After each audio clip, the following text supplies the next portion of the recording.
Let us see, in the previous lecture we have seen the internal indeterminacy for different type of structure, that is rigid jointed frame, plane frame and hybrid frame. उसके लिए हम लोगों ने कुछ examples देखे थे. Okay, इतने कुछ वैरायटी नहीं देखा था हम लोगों ने, एक दो एग्जांपल देखे थे बिकॉज एट द लास्ट हम लोग सब वापस फाइंड आउट करने वाले हैं. So we are just taking the few examples. After that we have started the kinematic indeterminacy. Okay, for that kinematic indeterminacy we have seen, that is kinematic indeterminacy, it is related to the displacements, that is horizontal displacement, vertical displacement and rotation. Okay, these are the maximum displacement allowed at particular joint. Okay, for 2D we can say 2D frame.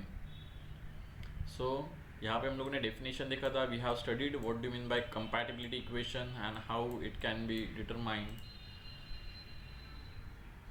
Okay, then we have seen the joint, definition of the joint, and now today we will start with the examples of the kinematic indeterminacy. as फॉर्मूले है उसके लिए, लेकिन but it is not applicable for all the types of structure. तो इसलिए मैं directly आपको approximate method बता रहा हूँ, जिससे हम लोग डायरेक्टली फाइंड आउट करेंगे कितना काइनेमेटिक इंडिटरमिनेसी हम लोग डायरेक्टली निकाल सकते हैं. सो देखो यहाँ पे एग्जांपल्स में हम लोगों ने डायरेक्टली एग्जांपल स्टार्ट किया है. Find the kinematic indeterminacy by first considering the axial deformation and second neglecting the axial deformation. Okay, तो काइनेमेटिक इंडिटरमिनेसी निकालने के लिए हम लोग दो कंडीशंस यूज़ करते हैं. If we are considering the axial deformation, यानी कि एक्सियली ये डिफॉर्म हो रहा है कि नहीं. ओके, कोई भी मेंबर अगर एक्सियली डिफॉर्म हो रहा है तो उसके लिए हम लोग काइनेमेटिक इंडिटरमिनेसी डिटरमाइन करेंगे by considering. Okay, axial deformation means there will be tension और कंप्रेशन.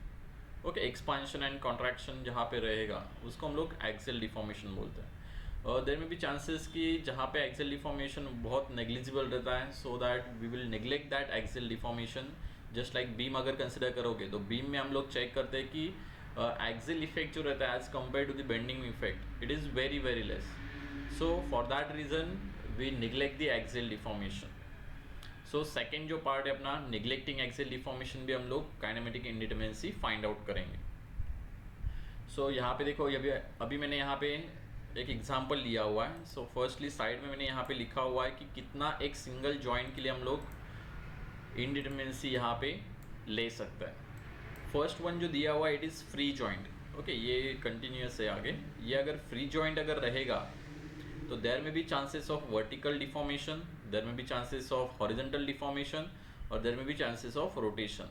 सो मैक्सिमम जो तुम लोगों का डिफ्लेक्शन है for free joint, we can say kinematic indeterminacy हम लोग फाइंड आउट कर सकते हैं, it is 3. Okay, please try to remember, depending on the joint हम लोगों को ये मिलने वाला है. So we can say for the free joint the IK will be 3.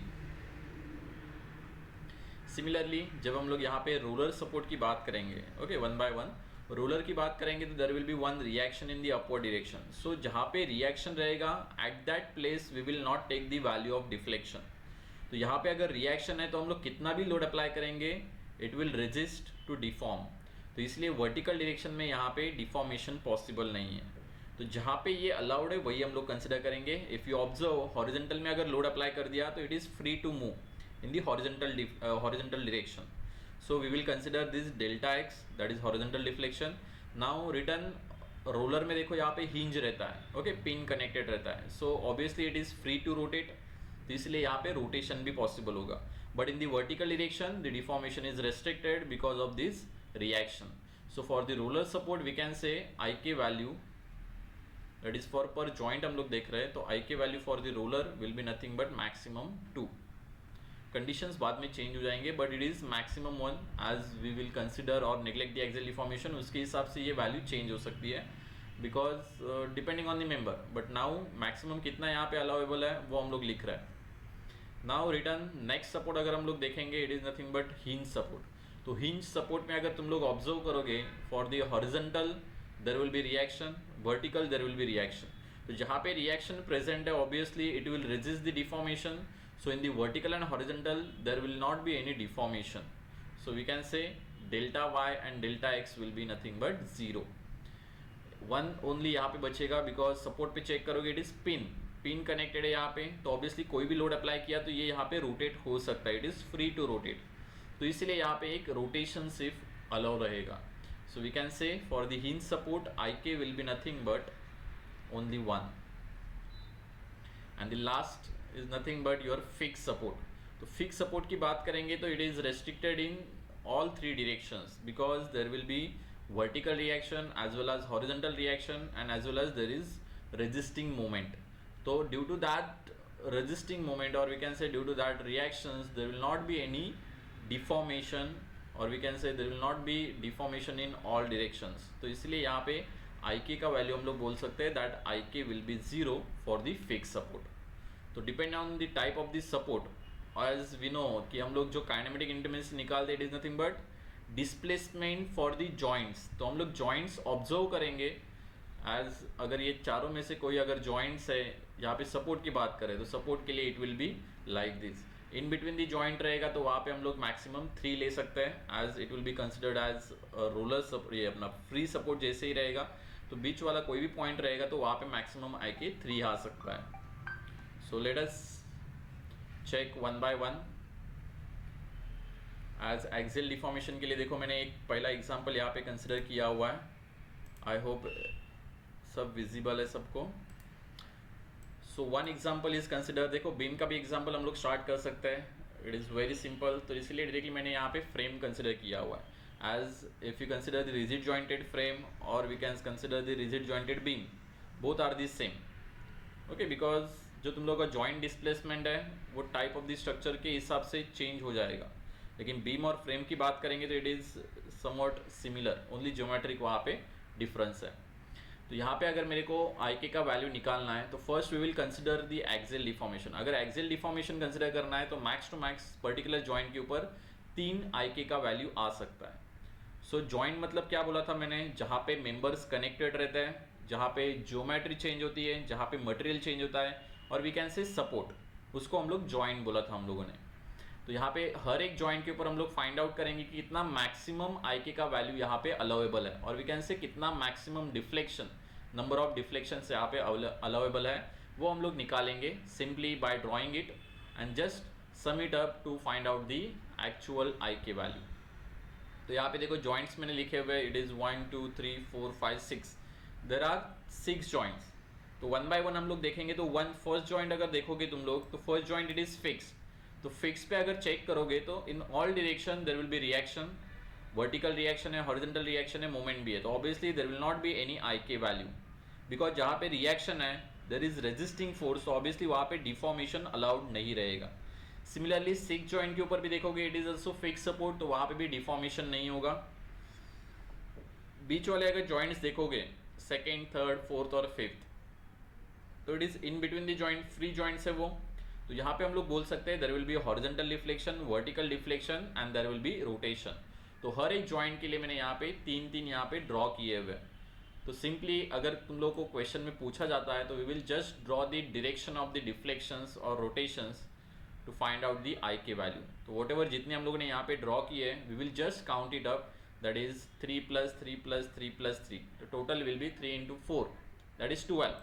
So we can simply say that is IK will be equals to horizontal deflection, vertical deflection plus rotation. तो तीनों का अगर समेशन करेंगे तो it will be 12. Are you getting this? It is very simple. जितना deflection allowable है और जितना डिफ्लेक्शन हो रहा है वो सिर्फ ऑब्जर्व करना है, and we are just writing the number of count. Are you getting this, everyone? Please check. Yes, sir. Okay, if you have any doubt related this, please you can ask. Now देखो मैंने कहा question में क्या बोला था, we have to determine by considering axial deformation and neglecting axial deformation. Now see neglecting axial deformation अगर हम लोग करते हैं तो इससे क्या फर्क पड़ता है, इसी डायग्राम में हम लोग देखते हैं. लेट अस कंसिडर मैं एक्सियल डिफॉर्मेशन नेग्लेक्ट करता हूँ. तो एक्सियल डिफॉर्मेशन नेग्लेक्ट करता हूँ, इससे देखो अगर मैं ये वर्टिकल मेंबर अगर कंसिडर करता हूँ, late us consider this vertical member. देखो प्रैक्टिकली थिंक करना है, एट फर्स्ट पॉइंट के ऊपर इट इज फिक्स्ड, यानी कुछ भी हो जाए तो ये पॉइंट हिलेगा नहीं. If you apply any type of loading ये पॉइंट स्टेबल ही रहने वाला है. नाउ सेकेंड पॉइंट के ऊपर देखो, ये जो वर्टिकल डिफ्लेक्शन मैंने यहाँ पे लिखा हुआ है, ये वर्टिकल डिफ्लेक्शन क्यों आ रहा है, because of this member expansion या फिर कॉन्ट्रैक्शन. अगर ये मेंबर एक्सियल डिफॉर्मेशन में या फिर we can say axial direction में एक्सपांड ही नहीं हो रहा है या फिर कॉन्ट्रैक्ट ही नहीं हो रहा है, तो ये पॉइंट ऊपर या नीचे जाएगा क्या? ऑब्वियसली नहीं जाएगा. सो now if you neglect the axial deformation और यहाँ पे कुछ वर्टिकल रिएक्शन प्रेजेंट है, तो इसको होल्ड करके रखेगा और उसके अलोंग बाकी के जितने भी यहाँ पे वर्टिकल डायरेक्शन में डिफॉर्मेशन रहेंगे वो जीरो हो जाएंगे. So we have to neglect this vertical deflection as well as this vertical deflection. Why we are neglecting? Because this vertical deflection will only come into consideration if this vertical member expand or contract. अगर ये expand और contract ही नहीं होगा तो ये vertical deflection possible ही नहीं होगा, because it is in the axial direction of this column. तो इसलिए हम लोग ये दोनों को जीरो बना सकते हैं या फिर इन दोनों को neglect कर सकते हैं. सिमिलरली देखो ये दोनों भी हम लोग अगर कंसिडर करेंगे, फिफ्थ और फोर्थ के ऊपर जो वर्टिकल डिफ्लेक्शन हम लोगों ने लिखा हुआ है 6 पॉइंट के ऊपर यहाँ पे पकड़ के रखा हुआ है. सो ऑब्वियसली अगर ये मेंबर को यहाँ पे मैंने ज्वाइन किया हुआ है और आगे यहाँ पे अगर वर्टिकल डिफ्लेक्शन चाहिए तो इस मेंबर को एक्सियल में डिफॉर्म होना ही पड़ेगा. अगर ये डिफॉर्म नहीं हो रहा है तो इसका मतलब क्या हुआ? If we are neglecting axial deformation तो ये वर्टिकल में एक्सपांड नहीं होगा या फिर कॉन्ट्रैक्ट नहीं होगा. सिमिलरली इस मेंबर के लिए भी ये यहाँ पे सपोर्ट प्रोवाइड कर रहा है तो ये भी इसका वर्टिकल और वर्टिकल और we can say axial deformation consider नहीं कर सकते हम लोग. So we can neglect this 4 deformation. This is first, second, third और फोर्थ. ये चारों के चारों जीरो हो जाएंगे. वन मोर थिंग, अभी देखो ये हॉरिजेंटल वन, मोमेंट को कुछ फर्क नहीं पड़ेगा. We are just considering the vertical and horizontal. Okay, moment वैसे के वैसे ही रहेंगे अगर मैं एक्सियल डिफॉर्मेशन नेग्लेक्ट करूँ या ना करूँ. Moment it is independent of the axial deformation. So let us consider horizontal one. अभी देखो horizontal में ये कैसे हम लोग बोल सकते हैं, if we apply, अगर मैं बोलता हूँ मैंने यहाँ पे एक लोड अप्लाई कर दिया, let us consider whatever, इस फ्रेम के ऊपर अगर मैंने P लोड अप्लाई कर दिया, भले ये एक्सियल डिफॉर्म नहीं होगा लेकिन ये बेंड तो हो जाएगा ना. ये टोटल जो कॉलम है ये बेंड हो सकता है. सो बेंडिंग की वजह से क्या होगा, अगर आपको चाहिए तो देखो ये ऐसे बेंड हो सकता है. सो बेंड हुआ मतलब क्या हुआ, ये तुम लोगों का जो हॉरिजॉन्टल डिफ्लेक्शन है ये पॉसिबल हुआ, लेकिन एट द सेम टाइम ये भी बेंड हो जाएगा इस साइड का भी. देखो यहाँ पे हम लोग क्या कर रहे हैं, एक्सियल डिफॉर्मेशन नेग्लेक्ट कर रहे हैं. तो वॉट एवर यहाँ पे ये जो बीम्स है ये बीम वैसे के वैसे आगे चले जाएंगे. ओके, बिकॉज उनका एक्सियल डिफॉर्मेशन नहीं हो रहा है. तो उनका लेंथ अगर एल था तो आफ्टर डिफॉर्मेशन भी वो एल ही रहेगा. तो उससे क्या होगा, यहाँ पे जो हॉरिजॉन्टल डिफ्लेक्शन है और इस पॉइंट के ऊपर जो हॉरिजॉन्टल डिफ्लेक्शन है दोनों यहाँ पे प्रेजेंट रहेंगे, लेकिन दोनों का वैल्यू क्या रहेगा, सेम रहेगा. It will not be different. वो डिफरेंट कब होंगे, जब ये मेंबर एक्सपांड या फिर कॉन्ट्रैक्ट होगा. अभी ये एक्सपांड और कॉन्ट्रैक्ट नहीं हो रहा है, as we are neglecting axial deformation, तो दोनों का वैल्यू क्या हो जाएगा, सेम हो जाएगा. So there is no need to consider separately. ये दोनों को हम लोग सेपरेटली कंसिडर नहीं करेंगे, हम लोग इसको एक ही कंसिडर करेंगे. At the same time upper story के ऊपर भी अगर हम लोग देखेंगे तो यहाँ पे भी जो हॉरिजॉन्टल रिफ्लेक्शन है और ये हॉरिजॉन्टल रिफ्लेक्शन है, ये दोनों का वैल्यू सेम हो जाएगा, because we are neglecting the axial deformation. तो दोनों का वैल्यू हम लोग एक ही कंसिडर कर सकते हैं. तो टोटल वापस ये दो हम लोग यहाँ पे नेग्लेक्ट कर लेंगे. तो देखो यहाँ पे मैंने नेक्स्ट डायग्राम बनाया हुआ, उसमें तुम लोगों को पता चल जाएगा. This is your actual deformations जो मैंने ड्रॉ किए हुए हैं after neglecting the axial deformation. Okay, यहाँ पे मैंने वर्टिकल डिफ्लेक्शन नेग्लेक्ट कर दिया. वाई, बिकॉज ये एक्सियली डिफॉर्म नहीं हो सकता. रिटर्न यहाँ से भी वर्टिकल डिफ्लेक्शन नेग्लेक्ट कर दिया, बिकॉज ये मेंबर टोटल एक्सपांड या फिर कॉन्ट्रैक्ट नहीं हो सकता. एक साइड पे रिएक्शन है. सेम टाइप यहाँ पे हम लोग अप्लाई करेंगे. हॉरिजॉन्टल में देखो इस पॉइंट के ऊपर और इस पॉइंट के ऊपर दोनों के ऊपर एक ही वैल्यू का तुम लोगों का डिफ्लेक्शन रहेगा. So we will not waste our time to calculate the both the deflection, because दोनों का वैल्यू सेम ही है. तो इसीलिए दोनों को हम लोग एक ही अननोन कंसिडर करेंगे. At the same time first story के ऊपर भी यहाँ पे एक ही अननोन हम लोग कंसिडर करेंगे, तो दोनों का वैल्यू सेम रहेगा. तो टोटल अगर हम लोग काउंट करेंगे तो total will be nothing but this is 4 moments plus 2 deflection. तो यहाँ पे रिटर्न आई के का वैल्यू हम लोग लेंगे तो 2 horizontal deflection plus vertical will be 0 plus 4 rotations. तो total will be I K will be nothing but 6. That is neglecting axial deformation. Please check, is there any doubt. यही तुम लोग को अंडरस्टैंड करना है कि नेग्लेक्ट होने के बाद क्या होता है और कंसिडर होने के बाद क्या होता है. If you have any doubt you can ask.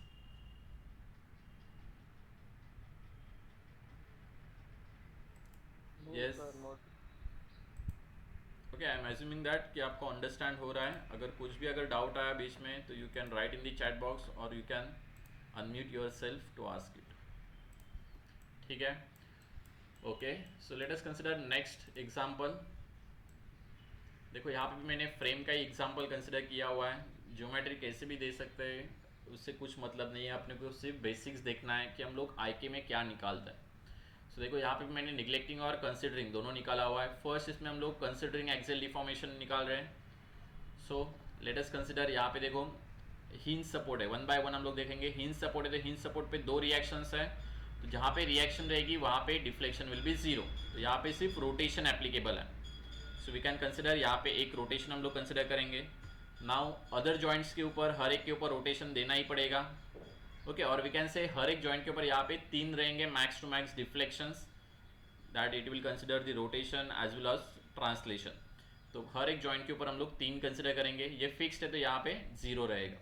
तो टोटल विल बी 6 × 3 + 1, तो total will B 19। It is simple one. But now if you neglect the axial deformation, तो नेग्लेक्ट करने के लिए देखो यहाँ पे क्या क्या नेग्लेक्ट होगा।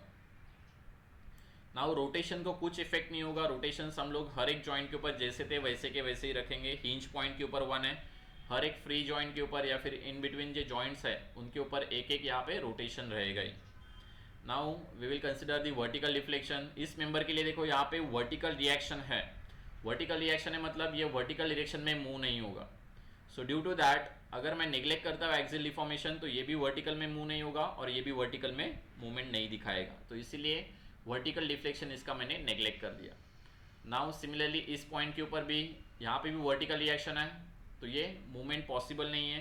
तो due to neglecting the axial deformation in दोनों पॉइंट का भी वर्टिकल डिफ्लेक्शन पॉसिबल नहीं होगा।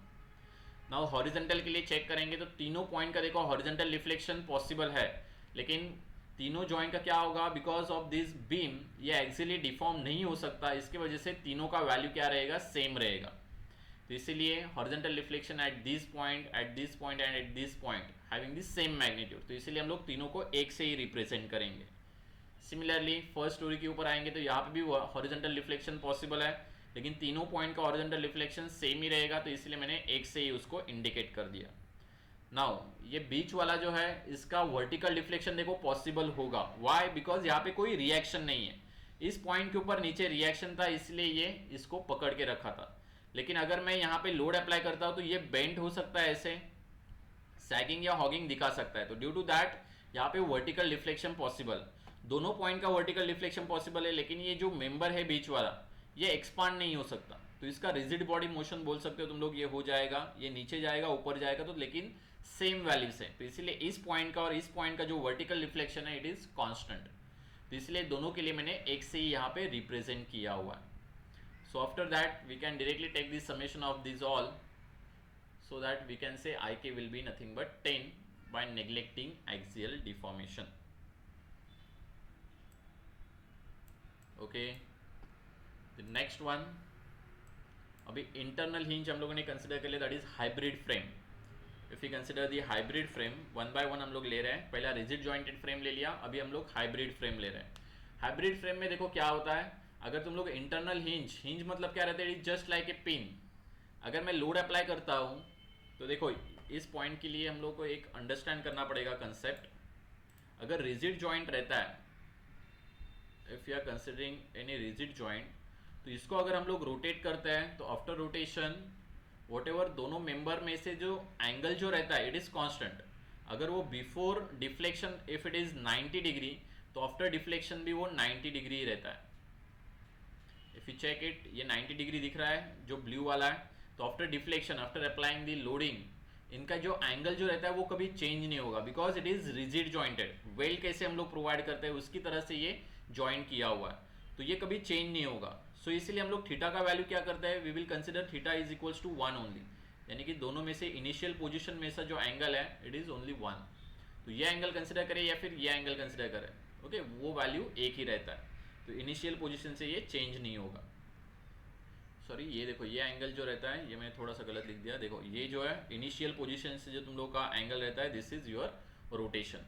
तो सिमिलरली सेम एंगल अगर हम लोग कंसिडर करेंगे तो देखो यहाँ पे भी एक रोटेशन बोल सकते हैं, लेकिन दोनों का वैल्यू क्या रहेगा, सेम रहेगा, बिकॉज इनिशियल एंगल चेंज नहीं होता। But if you consider the internal hinge, अगर मैं सेम मेंबर यहाँ पे कंसिडर करूंगा but it is connected by the internal hinge, तो इंटरनल हिंज की वजह से क्या होता है, इंटरनल हिंज मतलब it is just like a pin, यहाँ पे एक पिन प्रोवाइड किया हुआ है। तो इससे क्या होगा, जब मैं यहाँ पे लोडिंग अप्लाई करूंगा इस फ्रेम के ऊपर, eight that time what ever जो तुम लोग के मेंबर्स है उनका जो एंगल जो रहेगा बिफोर डिफ्लेक्शन और आफ्टर डिफ्लेक्शन ये सेम ही रहना चाहिए, ऐसे नहीं है, because it is connected by pin. तो पिन की वजह से क्या होगा, ये जो एंगल है ये दोनों एंगल डिफरेंट रहेंगे, और दिस इज θ2। अगर आपको देखना है तो प्रैक्टिकली देखो, दो पेन पकड़ के आप चेक कर सकते हो। अगर मैं पिन से सिर्फ कनेक्ट करता हूँ, लोड अप्लाई किया तो दोनों का एंगल प्रीवियस एंगल से चेंज हो सकता है। तो इसलिए due to this internal hinge जितने मेंबर कनेक्टेड रहेंगे उतने यहाँ पे रोटेशंस एक्स्ट्रा आएंगे। यहाँ पे अगर चेक करते हो रिजिड जॉइंट के लिए, यहाँ पे एक ही रोटेशन हम लोग को मिला है, भले ये दो दिख रहे हैं θ1 और θ1, ये दोनों का एंगल क्या रहता है, सेम रहता है, तो इसलिए हम लोग इसको एक ही कंसिडर करते हैं। But if it is connected by the pin joint, तो यहाँ पे नंबर ऑफ मेंबर्स के हिसाब से अपने को थीटा का वैल्यू मिलेगा, यानी कि रोटेशंस का वैल्यू मिलेगा। तो इसलिए हाइब्रिड फ्रेम के लिए एक नया पॉइंट आता है कि depending on the internal hinge यहाँ पे तुम लोगों को थीटा का वैल्यूज इंक्रीज हो जाता है। तो देखो यहाँ पे फर्स्ट सिंपल प्रॉब्लम मैंने लिया हुआ है, यहाँ पे एक इंटरनल हिंज दिया है। सो ड्यू टू दैट कोई चेंज नहीं हुआ है, सिर्फ यहाँ पे जो रोटेशंस है यहाँ पे दो रोटेशंस कंसिडर किया हुआ है, बिकॉज यहाँ पे दो मेंबर्स कनेक्टेड है बाय द पिन। तो इसलिए after application of the loading यहाँ पे दोनों के दोनों थीटा जो रहेंगे वो अलग अलग रहेंगे। सिमिलरली नेग्लेक्टिंग एक्सियल डिफॉर्मेशन, उसके लिए भी हम लोगों ने सेम ही कंसिडर किया है, बट रोटेशन जो रहेगा वो तुम लोग का जो नॉर्मल कंसिडरिंग के लिए और नेग्लेक्टिंग के लिए दोनों के लिए सेम ही रहता है। सो फर्स्टली हम लोग क्या करते हैं, हम लोग रोटेशन ड्रॉ कर लेते हैं। तो यहाँ पे हम लोगों ने एक ड्रॉ कर लिया, यहाँ पे एक, यहाँ पे दो, बिकॉज इंटरनल हिंज है, और यहाँ पे एक। Then if you consider the horizontal deflection, तो देखो ये दोनों का हॉरिजॉन्टल डिफ्लेक्शन इस पॉइंट का और इस पॉइंट का एक ही रहेगा, okay, because axial deformation neglect कर रहे हैं, तो इसलिए एक से इसको मैं यहाँ पे इंडिकेट करता हूँ। फर्स्ट स्टोरी का भी चेक करेंगे तो यहाँ पे भी देखो और यहाँ पे भी, दोनों के लिए हम लोग एक ही हॉरिजॉन्टल डिफ्लेक्शन कंसिडर करेंगे। एंड वर्टिकल हम लोग नेग्लेक्ट कर सकते हैं, बिकॉज यहाँ पे एक रिएक्शन है तो इसको ये एक्सपांड होने नहीं देगा, because we are neglecting axial deformation. तो दोनों पॉइंट का यहाँ पे वर्टिकल डिफ्लेक्शन हम लोग कैंसिल कर सकते हैं। Similarly at this point also there is one vertical reaction, so at this point और this point there will not be any vertical deflection due to the neglecting axial deformation. तो इसलिए सिर्फ सम करेंगे, जितना हम लोग ने ड्रॉ किया है उन सब का सम करके हम लोग बोल सकते हैं I K will be 7। Now there are number of examples. Now pin jointed frame, pin jointed frame मतलब क्या हो जाएगा, it is truss, okay. First हम लोग ने देखा था rigid jointed frame, second hybrid frame, और थर्ड वन हम लोग यहाँ पे देख रहे हैं that is pin jointed frame. Pin jointed frame में देखो रोटेशन कभी आएगा ही नहीं, तुम लोग बोल सकते हो, okay, you should have the question कि यहाँ पे अगर सब हिंज पॉइंट है तो why there is no any rotation in the truss, okay, ये तुम लोगों को क्वेश्चन अंडरस्टैंड होना चाहिए। बिकॉज अभी हम लोगों ने क्या देखा, हिंज है मतलब यहाँ पे रोटेशन एक्स्ट्रा हो रहा है, but if you consider the pin joint, pin joint में हर एक जॉइंट तुम लोगों का पिन जॉइंट ही रहता है, still we are neglecting the rotation. Why, because truss का डेफिनेशन ही वही है कि because truss is nothing but a structure in which each member carries only axial deformation. Please try to understand, truss ऐसा structure है जिसमें हर एक member सिर्फ एक्सियल डिफॉर्मेशन ही कैरी करता है, तो there will not be chances of rotation, because rotation it is regarding the moment.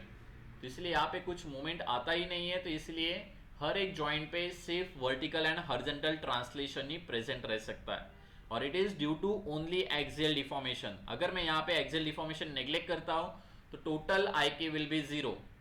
तो इसीलिए ट्रस में हम लोग कभी नेग्लेक्टिंग और कंसिडरिंग एक्सियल डिफॉर्मेशन कभी ऐसे दोनों डिफरेंट नहीं निकालते, ओके। या वी कैन से कि एक्सियल डिफॉर्मेशन हम लोग नेग्लेक्ट कर ही नहीं सकते। In the truss we have to consider the axial deformation to calculate the I K value. तो it is very simple, if you want to use the formula you can also use the formula, otherwise draw करके भी तुम लोग बता सकते हो। देखो यहाँ पे हर एक जॉइंट के ऊपर मैक्स टू मैक्स क्या हो सकता है, तो हॉरिजॉन्टल डिफ्लेक्शन और वर्टिकल डिफ्लेक्शन। जहाँ पे रिएक्शन प्रेजेंट रहेंगे सपोर्ट के ऊपर, वहाँ पे रिएक्शन के डायरेक्शन में डिफ्लेक्शन नहीं होगा। तो हिंज के लिए देखो यहाँ पे 0 है, रोलर के लिए देखो वर्टिकल में रिएक्शन है इसलिए वहाँ पे डिफ्लेक्शन नहीं आया, लेकिन हॉरिजॉन्टल में it is free to move, तो इसलिए यहाँ पे हॉरिजॉन्टल में एक हम लोग बोल सकते हैं there will be one horizontal movement, और उसको हम लोग डिफ्लेक्शन बोल सकते हैं। और simply I K will be equals to, अगर फॉर्मूला याद रखना है तो मैक्स टू मैक्स कितने जॉइंट्स के ऊपर डिफ्लेक्शन पॉसिबल है, सिंगल जॉइंट के ऊपर 2, तो 2j करके तुम लोगों को यहाँ पे we can say maximum deflections possible होंगे और अननोन डिफ्लेक्शन पॉसिबल होंगे, माइनस नंबर ऑफ इक्वेशंस हम लोग यहाँ पे डिडक्ट करेंगे। तो इक्वेशंस देखो यहाँ पे क्या हो रहा है, रिएक्शन जितने आ रहे हैं उसके हिसाब से यहाँ पे इक्वेशंस बन रहे हैं, that is delta y at this point will be 0, delta x at this point will be 0, why? Because of the present equations or we can say reactions। तो जितना रिएक्शंस है उतने इक्वेशंस फॉर्म होंगे, तो इसलिए 2j माइनस कैपिटल R ये तुम लोगों का फॉर्मूला यहाँ पे जनरेट होता है फॉर द आई के इन द ट्रस। तो इसलिए यहाँ पे हम लोग बोल सकते हैं डायरेक्टली कैलकुलेट किया तो भी फाई आ रहा है, if you want to draw it तो ड्रॉ करके भी बोल सकते हो तो भी चलेगा। सिमिलरली अभी देखो ये तीनों टाइप का हो गया, so we can start the static indeterminacy as well as kinematic indeterminacy for any type of structure, because question जो आता है उसमें तुम लोगों को आई एस, आई के, ई और आई सब निकालना पड़ता है। So let us consider one by one example. यहाँ पे हम लोग अगर एग्जांपल लेते हैं तो वो तुम लोग को अंडरस्टैंड हो जाएगा कि आई के का वैल्यू, आई एस का वैल्यू सब यहाँ पे डिफरेंट डिफरेंट है। ओके, तो वन बाय वन हम लोग लेंगे। सो let us start with the first one. यहाँ पे ये मैंने बीम भी बोल सकते हो या फिर इसको हम लोग एक स्ट्रक्चर ही बोलेंगे, बिकॉज बीम ओनली हॉरिजॉन्टल रहता है, तो इसको हम लोग एक स्ट्रक्चर बोलेंगे जिसमें इंटरनल हिंज भी है, वन एंड यहाँ पे हिंज है और वन एंड यहाँ पे रोलर है। IS की अगर बात करेंगे तो IS will be nothing but capital E plus I, तो दोनों का वैल्यू अपने को निकालना पड़ेगा। If you want to find out the external indeterminacy, तो external indeterminacy will be nothing but capital R minus small r, that is reactions minus support, reactions minus equations of equilibrium. So R is equals to depending on the support conditions capital R, तो simply बोल सकते हैं A point के ऊपर it is fixed, D के ऊपर it is ruler, तो दोनों अगर मिला के हम लोग करेंगे तो इट विल बी 4, तो capital R will be 4 minus small r की value generally we have the 3 equilibrium equations 3 plus due to the internal hinge 2 members connect हो रहे हैं तो there will be 1 extra equation, तो 3 प्लस 1 यहाँ पे हम लोग एक्स्ट्रा इक्वेशन कंसिडर करेंगे। सो E का value will be 0। Now when we consider I का वैल्यू किसके ऊपर डिपेंड रहता है, as we know it is rigid hybrid structure, तो इसमें कोई लूप ही फॉर्म नहीं हो रहा है, तो ऑब्वियसली I का वैल्यू क्या हो जाएगा, 0 हो जाएगा, because internal indeterminacy depends on the loop, तो लूप ही नहीं है तो हम लोग बोल सकते हैं directly I is equals to 0। So we can find out IS is equals to 0। Now if you find out the IK value, IK के लिए देखो हर एक 1 बाय 1 जॉइंट के ऊपर जाएंगे हम लोग। If you consider the total rotations देखो A पॉइंट के ऊपर रोटेशन नहीं आएगा, D के ऊपर 2 रोटेशंस आएंगे बिकॉज इंटरनल हिंज है, 2 मेंबर कनेक्टेड है तो दोनों का रोटेशन अलग अलग रहेगा, तो there will be 2 rotations. At point C there will be 1 rotation, at point D roller है तो यहाँ पे भी एक रोटेशन आएगा, तो total rotations will be 4। Plus translation की बात करेंगे, B के ऊपर भी 2 ट्रांसलेशन आएंगे, C के ऊपर भी 2 ट्रांसलेशन आएंगे, because we are considering axial deformation. Please try to remember considering और नेग्लेक्टिंग दोनों अलग अलग है। फर्स्ट कंसिडरिंग करेंगे तो मैक्सिमम कितना अलाउेबल है वो टोटल हम लोग लिख लेंगे, तो B के ऊपर 2 ट्रांसलेशन आएंगे, एक वर्टिकल एक हॉरिजॉन्टल, C के ऊपर भी 2 आएंगे, एक वर्टिकल एक हॉरिजॉन्टल। D के ऊपर देखो यहाँ पे रिएक्शन है तो यहाँ पे ट्रांसलेशन वर्टिकल में नहीं पॉसिबल है लेकिन हॉरिजॉन्टल में पॉसिबल है, बिकॉज हॉरिजॉन्टल में ये पॉसिबल होगा रोलर सपोर्ट की वजह से, तो टोटल ट्रांसलेशन विल बी 5, तो इसलिए ये 4 plus 5 will be 9। Now if you want to calculate for the neglecting axial deformation, तो रोटेशन तो वैसे ही रहेंगे because rotation will not be affected by the axial deformation, तो रोटेशन विल बी 4 प्लस यहाँ पे अगर मैं हॉरिजॉन्टल और वर्टिकल डिफ्लेक्शन की बात करूंगा तो देखो AB मेंबर की बात करूंगा तो A it is horizontal reaction है यहाँ पे, तो हॉरिजॉन्टल में ये डिफ्लेक्ट होगा क्या, कभी नहीं होगा, और ये हॉरिजॉन्टल में जब तक ये एक्सपांड नहीं होगा B का हॉरिजॉन्टल डिफ्लेक्शन पॉसिबल नहीं है, तो इसलिए उसको भी मैंने यहाँ से निकाल दिया। वर्टिकल में चेक करेंगे तो ऑब्वियसली वर्टिकल में पॉसिबल है, तो यहाँ पे हम लोग इसको रख देते हैं। C पे चेक करेंगे तो यहाँ पे भी देखो CD का हॉरिजॉन्टल डिफ्लेक्शन पॉसिबल है टोटल, C पॉइंट के ऊपर D पॉइंट के ऊपर दोनों का वैल्यू सेम रहेगा, इसलिए मैंने एक से ही इंडिकेट किया। वाई, बिकॉज CD एक्सपांड नहीं हो रहा है, कॉन्ट्रैक्ट नहीं हो रहा है, तो दोनों पॉइंट के ऊपर एक्सियल डिफॉर्मेशन यानी हॉरिजॉन्टल डिफ्लेक्शन रहेगा लेकिन दोनों का वैल्यू सेम रहेगा, इसलिए हम लोग एक से ही उसको इंडिकेट करेंगे। नाउ सी पॉइंट के ऊपर वर्टिकल रिफ्लेक्शन पॉसिबल है, लेकिन बी और सी के ऊपर वर्टिकल रिफ्लेक्शन दोनों का वैल्यू सेम रहेगा, बिकॉज बीसी वैल्यू, बीसी का जो मेंबर है वो एक्सपांड और कॉन्ट्रैक्ट नहीं हो रहा है। तो सी पॉइंट के ऊपर जितना वर्टिकल रिफ्लेक्शन होगा, same amount of vertical reflection will be there in the point B. तो दोनों के लिए हम लोग एक से ही रिप्रेजेंट करते हैं, तो अलग से रिप्रेजेंट करने की जरूरत नहीं है। एट पॉइंट डी वर्टिकल तो नहीं है, हॉरिजॉन्टल ऑलरेडी हम लोग ने कंसिडर कर लिया है। तो टोटल काउंट करोगे तो there will be only 2 deflections possible.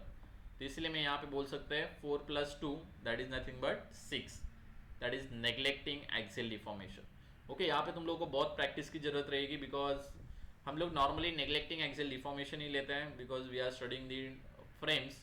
तो फ्रेम में देखो हम लोग नॉर्मली बीम और कॉलम के लिए फ्लेक्चर ज़्यादा इंपॉर्टेंट है, तो इसलिए हम लोग फ्लेक्चर के हिसाब से ही चलते हैं, तो इसलिए एक्सियल डिफॉर्मेशन इतना इंपॉर्टेंट नहीं रहता है।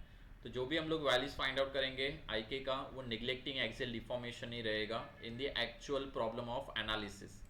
ओके, एनालिसिस प्रॉब्लम में अपने को नेग्लेक्टिंग एक्सियल डिफॉर्मेशन ही स्टडी करना है। नाउ रिटर्न नेक्स्ट प्रॉब्लम हम लोग ले लेते हैं जितना अवेलेबल है। सर एक डाउट था। यस यस सर ये जो अपने फिक्स सपोर्ट पे ये जो पिन जॉइंट है उधर सर ये मूवमेंट नहीं आएगा रोटेशन बी पे? कहाँ पे? फिक्स सपोर्ट पे at point A. Sir point B पे फिक्स की वजह से। बी पे मैंने लिखा है ना रोटेशन, यहाँ पे भी एक रोटेशन है, यहाँ पे भी एक रोटेशन है। नहीं सर वही पूछो, कंसिडर होगा क्या? मतलब हुआ ना कंसिडर, ये देखो यहाँ पे भी कंसिडर किया ना हम लोगों ने। टोटल 4 कौन से है? ये 1 2 ये 3 और 4। रोटेशंस और मोमेंट देखो दोनों में कंफ्यूज मत हो। मोमेंट अगर है तो रोटेशन पॉसिबल नहीं है, बिकॉज मोमेंट का पर्पज ही वही है कि it is resisting rotation.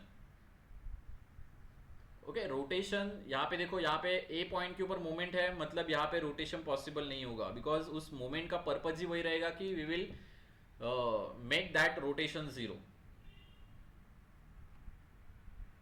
Yes ये और कुछ डाउट है? ठीक है, नेक्स्ट देखो। देखो टाइप ऑफ प्रॉब्लम मैं रैंडमली ले रहा हूँ जैसे आ रहा है, बट इन एग्जाम्पल देखो तुम लोग कौन से भी एग्जाम्पल सर्च कर सकते हो नेट पे भी, या फिर बुक्स में भी अगर तुम लोग को मिल रहा है तो ट्राई करो खुद से सॉल्व करने के, then you will get the confidence. यहाँ पे भी चेक करोगे, चाहिए तो ये रेड वन पहले से ही रिमूव कर लो तो भी चलेगा। ओके, ये रेड वन तुम लोग को दिया नहीं रहता है पहले, ये मैंने आंसर में लिखा हुआ है। So if you want we can remove that red values.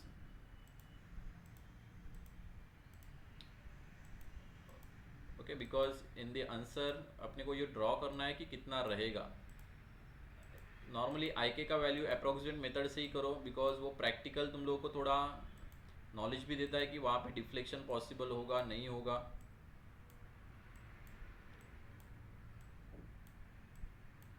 ठीक है, इफ़ यू वांट ये सब मैं रिमूव कर लेता हूँ so that we can start from the scratch. यहाँ पे अगर चेक करोगे, first we can find out the I S value. I S के लिए चेक करोगे वापस ई प्लस आई है, तो ई का वैल्यू निकालेंगे capital R minus small are. Capital R will depend on the support conditions, तो दोनों पॉइंट देखो यहाँ पे फिक्स्ड है, ये भी फिक्स्ड है, टोटल विल बी 6। आर की वैल्यू चेक करोगे, it is primary basic equilibrium equation है अपने पास 3, और कोई इंटरनल हिंज रहेगा तो there will be extra equation. अभी देखो यहाँ पे इंटरनल हिंज है, लेकिन मैंने यहाँ पे एक्स्ट्रा इक्वेशन कंसिडर नहीं किया है। Why? Because this internal hinge, removal of this internal hinge doesn't create the 2 parts of the structure. Okay, single अगर मैं रिमूव कर देता हूँ तो 2 पार्ट नहीं हो रहा है, इसको भी मैं सिंगल रिमूव कर लेता हूँ तो 2 पार्ट्स नहीं हो रहा है, तो इसीलिए हम लोग इसको नेग्लेक्ट करते हैं। और सेकेंड वन, ऑलरेडी ये लूप के अंदर है, तो लूप के अंदर अगर रहेगा तो we will not consider in the external indeterminacy, it will be considered in the I. तो इसीलिए capital E will be equals to 3। I की बात करेंगे for the hybrid structure, it will be 3a minus summation of m minus 1। तो 3a number of loops check करोगे, this is first one, second one and third one, तो 3 into 3 minus ये summation of m minus 1 है, तो दोनों point के ऊपर हम लोग पहले m माइनस 1 निकालेंगे। तो 1 बाई 1 अगर निकालते हैं हम लोग, तो देखो पहला वाला अगर यहाँ पे निकालेंगे m माइनस 1, तो टोटल मेंबर्स देखो कितने, 1 2 3, तो 3 माइनस 1 विल बी 2, यहाँ पे आएगा 2 वैल्यू, यहाँ पे भी 3 minus 1 there will be 2, and then ये दोनों का मैं समेशन करूंगा, तो इसलिए यहाँ पे 2 प्लस 2 है, then total will be 5। Next I S का वैल्यू दोनों का समेशन करेंगे तो that we will get the value of I S which is nothing but 3 + 5 that is 8. After getting this then we will further proceed for the I के लिए ध्यान में रखो रोटेशन देखो दोनों के लिए सेम रहेगा तो रोटेशन हम लोग वैसे ही लिख लेते हैं. यहाँ पे फिक्स है तो यहाँ पे पॉसिबल नहीं है. यहाँ पे रोटेशन होगा इट इज़ फ्री वन. यहाँ पे भी एक रोटेशन आएगा इट इज़ ऑल्सो इंटरमीडिएट. यहाँ पे देखो इंटरनल हिंज है तो हर एक मेंबर के लिए रोटेशन अलग अलग रहेगा. तो इसके लिए एक अलग, इसके लिए एक अलग, इसके लिए एक अलग. There will be 3 rotations. ये एक सिंपल रिजिड है तो यहाँ पे एक ही रोटेशन आएगा. ये रिटर्न इंटरनल है. इंटरनल हिंज के लिए तीनों के लिए अलग अलग आएगा बिकॉज तीनों का रोटेशन अलग अलग रहेगा. यहाँ पे भी एक आएगा, देन इस पॉइंट पे भी एक आएगा, देन इस पॉइंट पे भी एक आएगा.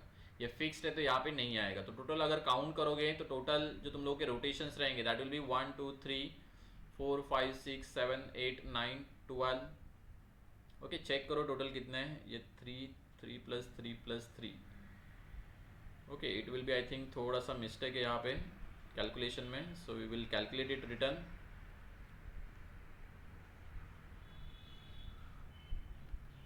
टोटल रोटेशंस हम लोग के जितने रहेंगे 1 2 3 4 5 6 7 8 9 10 11 12. ओके 12 है रोटेशंस तुम लोग के. प्लस तुम लोग के अभी हॉरिजॉन्टल और वर्टिकल. देखो जब मैं कंसिडरिंग एक्सियल डिफॉर्मेशन बोलता हूँ तो हर एक जॉइंट के ऊपर तुम लोग का वर्टिकल और हॉरिजॉन्टल ट्रांसलेशन रहेगा. तो टोटल जॉइंट काउंट करोगे तो कितना आ रहा है 1 2 3 4 5 6 7 8. टोटल जो फ्री जॉइंट्स है तुम लोग के या फिर इंटरमीडिएट है वो टोटल 6 है, सॉरी 8 है. ओके ये 3 + 3 + 2 दैट इज 8. तो 8 जॉइंट्स मल्टीप्लाई बाय 2 करेंगे वर्टिकल और हॉरिजॉन्टल. तो total will be nothing but 16 + 12 that is 16 + 12 that is 28. that will be considering axial deformation. okay this is considering axial deformation. Similarly जब मैं neglecting बोलूंगा तो neglecting के लिए देखो तुम लोग का रोटेशन तो चेंज नहीं होने वाला है. Rotations will be 12 only. Now we have to just consider कहाँ कहाँ पे वर्टिकल और हॉरिजॉन्टल नेग्लेक्ट हो रहा है. यहाँ पे देखो वर्टिकल तो नहीं आएगा, यहाँ पे भी वर्टिकल नहीं आएगा. वाई? बिकॉज यहाँ पे एक फिक्स सपोर्ट है तो वर्टिकल रिएक्शन रहेगा तो ये एक्सपांड नहीं हो सकता because of neglecting axial deformation.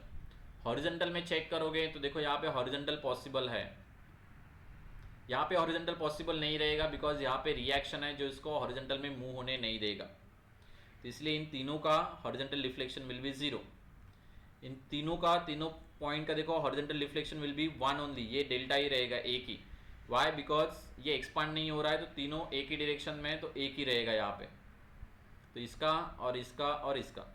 Vertical में चेक करोगे यहाँ पे देखो इस पॉइंट का, इस पॉइंट का और इस पॉइंट का वर्टिकल डिफ्लेक्शन पॉसिबल है बिकॉज कोई रिएक्शन नहीं है बीच में. बट तीनों का वैल्यू क्या रहेगा? एक ही रहेगा बिकॉज वो एक्सियल डिफॉर्म नहीं हो रहा. यहाँ पे भी चेक करोगे तो ये पॉइंट और ये पॉइंट तीनों का वर्टिकल डिफ्लेक्शन पॉसिबल है बिकॉज यहाँ पे कोई रिएक्शन नहीं है. लेकिन तीनों का वैल्यू क्या रहेगा? सेम रहेगा. तो इसलिए एक ही इसको मैं रिप्रेजेंट करने के लिए दिखाऊंगा. नाउ हॉरिजॉन्टल में हम लोगों ने इसका चेक कर लिया, इसका चेक कर लिया. नाउ यहाँ पे चेक करोगे तो देखो यहाँ पे हॉरिजॉन्टल डिफ्लेक्शन पॉसिबल है. वाई? बिकॉज कोई रिएक्शन नहीं है दोनों जॉइंट के ऊपर. लेकिन दोनों का वैल्यू क्या रहेगा?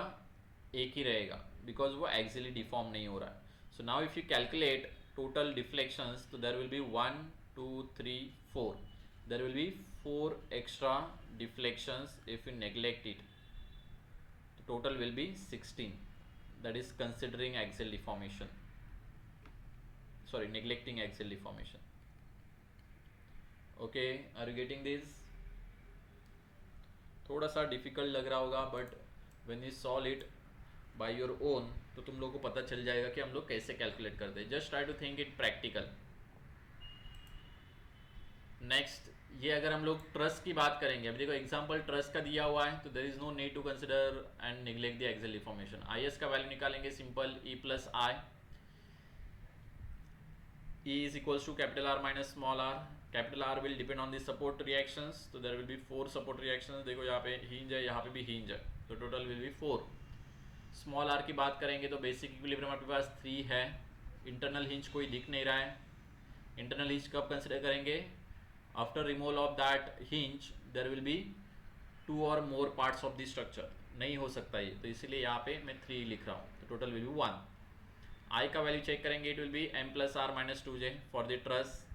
मेंबर चेक करो, it is 7 plus r already calculated है, it is 3 minus 2 into 5 that is joints, it will be 1। और वी कैन ऑब्जर्व रेक्टेंगल अगर ऐसा रहेगा और इसमें क्रॉस रहेगा तो इट विल बी 1।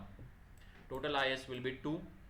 आई के का वैल्यू अभी हम लोग कंसिडरिंग एक्सियल डिफॉर्मेशन ही करेंगे, बिकॉज नेग्लेक्ट कर दिया तो it will be 0, because truss में सिर्फ एक्सियल डिफॉर्मेशन ही होता है। तो डायरेक्टली फॉर्मूला यूज किया तो भी चलेगा, 2j minus R, it will be 6।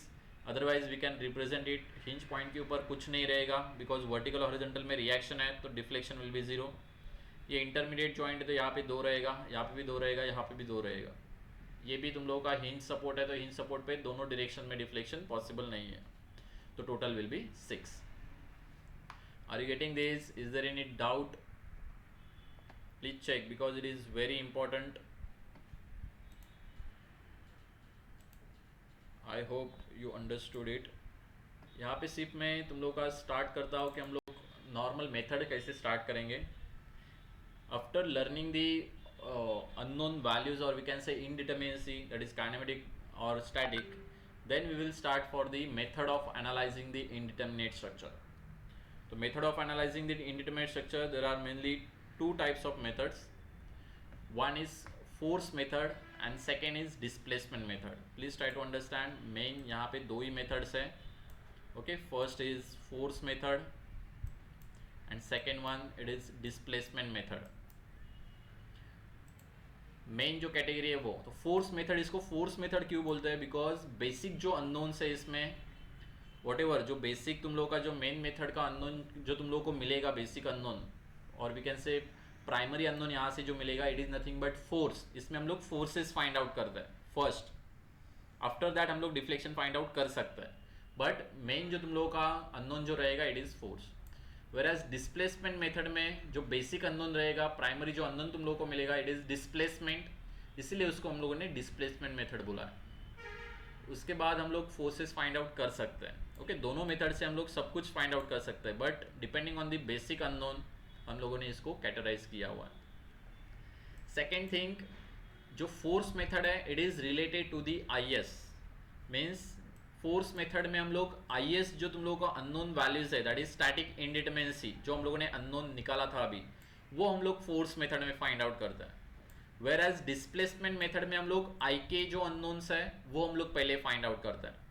तो इसलिए दोनों मेथड में अगर कभी तुम लोग को डिस्टिंग्विश पूछा तो ये तुम लोग बेस्ट तुम लोग के मेन डिस्टिंग्विश यहाँ पे बता सकते हो, और वी कैन से डिफरेंस बता सकते हो कि it is related to the forces, force method, basic unknown is force, and to find for the analyzing by using the force method we have to determine the is values only. Similarly displacement के लिए it is related to the ik. So there are mainly बहुत सारे methods है यहाँ पे जो मैंने यहाँ पे लिस्ट आउट किए हुए हैं, लेकिन तुम लोग को टोटल मेथड्स नहीं है अभी सिलेबस में, बट लेटेस्ट टेक जो तुम लोग का स्टार्टिंग से जो सिलेबस था उसमें तुम लोग को मोमेंट एरिया मेथड था, क्लैपेरॉन्स थ्योरम था, that is 3 moment theorem, then methods of consistent deformation था, मेथड्स ऑफ लीस्ट वर्क था, यूनिट लोड मेथड था, कॉलम एनालॉजी मेथड है, मेथड ऑफ इलास्टिक वर्क है, फ्लेक्सिबिलिटी मेथड है, स्लोप डिफ्लेक्शन मेथड है, moment distribution method है, stiffness method है, और बहुत सारे मेथड्स है। यहाँ पे एक और आएगा दैट इज कार्निस मेथड भी है।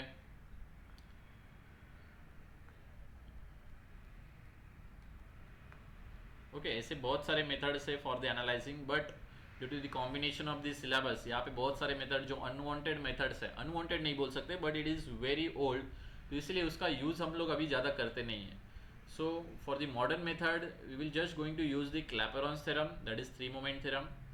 Then flexibility method, as the flexibility method it is a matrix method, so we can make this method into this software, तो सॉफ्टवेयर में इसका यूज़ हो सकता है, इसलिए इट इज़ मॉडर्न मेथड, तो ये भी हम लोग यूज़ करते हैं अभी। डिस्प्लेसमेंट मेथड में देखो ये भी सब तुम लोग के बेसिक मेथड है। If you want to understand this modern methods obviously you should study this old methods, जिसमें तुम लोगों को बेसिक पता चलेगा कि हाउ दैट मेथड्स फॉर्म्स, उसमें कैसे हम लोगों ने यहाँ पे फॉर्मुलेशन किया हुआ है, कैसे तुम लोग के डेरिवेशंस आ गए, ये सब तुम लोग को ओल्ड मेथड में मिलेगा। बट ऑब्वियसली अभी ये तुम लोगों के पास इतना टाइम भी नहीं रहता है, और हम लोगों के पास बहुत सारे मॉडर्न मेथड्स है, सो इसलिए हम लोग इसको अवॉइड करते हैं to learn. Then moment distribution method, और स्टिफनेस मेथड। ये चार मेथड्स तुम लोगों को अभी सिलेबस में है। Stiffness method and flexibility method the both are inter related और दोनों मैट्रिक्स मेथड है। इनके लिए तुम लोगों को अगर कुछ अननोन फाइंड आउट करना है तो नंबर ऑफ अननोन्स जो तुम लोगों के है इसके लिए कितने भी रहेंगे तो भी हम लोग फाइंड आउट कर सकते हैं। There will be n number of unknowns in this structure as we can use the matrices for this formulation, and by using the matrix we can use any language or software language in the computer to form the algorithm, or we can find out the n number of unknowns by using these two methods. तो इसलिए mostly software में normally अगर तुम लोगों को basic structure analyse करना है तो हम लोग इसके लिए एक सॉफ्टवेयर का लैंग्वेज से प्रोग्रामिंग कर सकते हैं फ्लेक्सिबिलिटी मेथड के लिए और स्टिफनेस मेथड के लिए। For that we can use the MATLAB, we can use any other method, Proton method है, we have C++, Java, इसमें भी अगर तुम लोगों ने ट्राई किया तो भी तुम लोग एनालिसिस के लिए, बिकॉज सिर्फ मैट्रिक्स सॉल्व करना रहता है तो मैट्रिक्स सोल्यूशन ही हम लोग मैन्युअली कर नहीं सकते। For that matrix solution we are using the languages. अभी के लिए हम लोग max to max 3 unknowns find out करेंगे for the paper, because paper में हम लोग मैन्युअली कैलसिस से 3 अननोन्स फाइंड आउट कर सकते हैं, तो इसलिए मैक्स टू मैक्स 3 अननोन्स के लिए हम लोग ये मेथड स्टडी करने वाले हैं, that is Clapeyron theorem, flexibility method और स्टिफनेस मेथड। ओके, तो ये 4 मेथड हम लोग स्टडी करेंगे। Next one, what is the significance of the static and kinematic independency. अभी हम लोगों ने स्टैटिक और काइनेमेटिक इंडिपेंडेंसी स्टडी किया, बट यू शुड नो हम लोगों ने क्यों स्टडी किया है उसको, कैसे ही जस्ट कैलकुलेशन करना है इसलिए हम लोग IS फाइंड आउट करते हैं, IK फाइंड आउट करते हैं सिलेबस में, इसीलिए हम लोग फाइंड आउट करते हैं क्या? नहीं, obviously there is some importance. When we ask about the solution और for the analysis of the structure, तो हम लोग कौन सी मेथड सिलेक्ट करेंगे, it will depend on the IS value and IK value, because by using the force method as well as displacement method we can totally analyse the structure. मतलब displacement भी find out कर सकते हैं, forces भी find out कर सकता है, but दोनों का इंपॉर्टेंस देखो। अगर मेरे पास IS का वैल्यू 3 है और IK का वैल्यू 100 है, तो ऑब्वियसली 100 IK फाइंड आउट करना सिंपल रहेगा या फिर 3 IS वैल्यू फाइंड आउट करना सिंपल रहेगा? ऑब्वियसली जो मिनिमम वैल्यू है वो फाइंड आउट करना सिंपल रहेगा। तो पहले ही स्ट्रक्चर का हम लोग IS और IK का वैल्यू फाइंड आउट करते हैं। अगर IS का वैल्यू तुम लोग का लेस रहेगा as compare to IK value, then we will use the force method, and vice versa अगर तुम लोग का IK का वैल्यू लेस है as compare to the IS value, तो ऑब्वियसली IK के नंबर्स हम लोग जल्दी फाइंड आउट कर सकते हैं, so that at that time we will use the displacement method. So यहाँ पे लिखा हुआ है कि basically there are 2 methods of analysis, that is force method and displacement method. So for a given structure, if IS is less than the IK, then force method will be suitable, and if IK is less than IS, displacement method will be suitable. Hence IS and IK of the structure gives the idea about the selection of the method of analysis. Okay, it is the very important, it may be asked for the viva as well as in the your semester exam also, what is the importance or what is the significance of the IS and IK value. Okay, most of the जनों को पता ही नहीं रहता है कि हम लोग IS और IK क्यों फाइंड आउट कर रहे हैं। अभी देखो, मेथड ऑफ एनालिसिस करने से पहले there are some basic terms, because whatever तुम लोग SFD BMD ड्रॉ करोगे, but there are some terms जो तुम लोग को न्यू है अभी, वो हम लोग यहाँ पे फाइंड आउट करेंगे इन द नेक्स्ट लेक्चर, जिसमें हम लोग एनालाइज करके देखेंगे, because we are analysing the indeterminate structure. तो इनडिटर्मिनेट स्ट्रक्चर डायरेक्टली तो हम लोग एनालाइज नहीं कर सकते, तो इसलिए सम यहाँ पे बेसिक कंसेप्ट है, that is nothing but just like fixed end moment. Okay, जो मोमेंट्स यहाँ पे जनरेट होते हैं ड्यू टू दिस फिक्सिडिटी, वो हम लोग कैसे फाइंड आउट करते हैं उसके लिए डेरिवेशन देखेंगे। After that derivation we will take the fixed in moment for the basic loading, जो कांस्टेंट रहता है हर बार, जो तुम लोग याद रख सकते हो, लेकिन डेरिवेशन भी देखेंगे, बिकॉज इन फ्यूचर अगर कुछ तुम लोग को लोडिंग दिया गया रहेगा which is not standard loading, तो at that time you should know how we can determine the fixed in moment. तो वो भी हम लोग यहाँ पे ऑब्जर्व करेंगे इन द नेक्स्ट लेक्चर।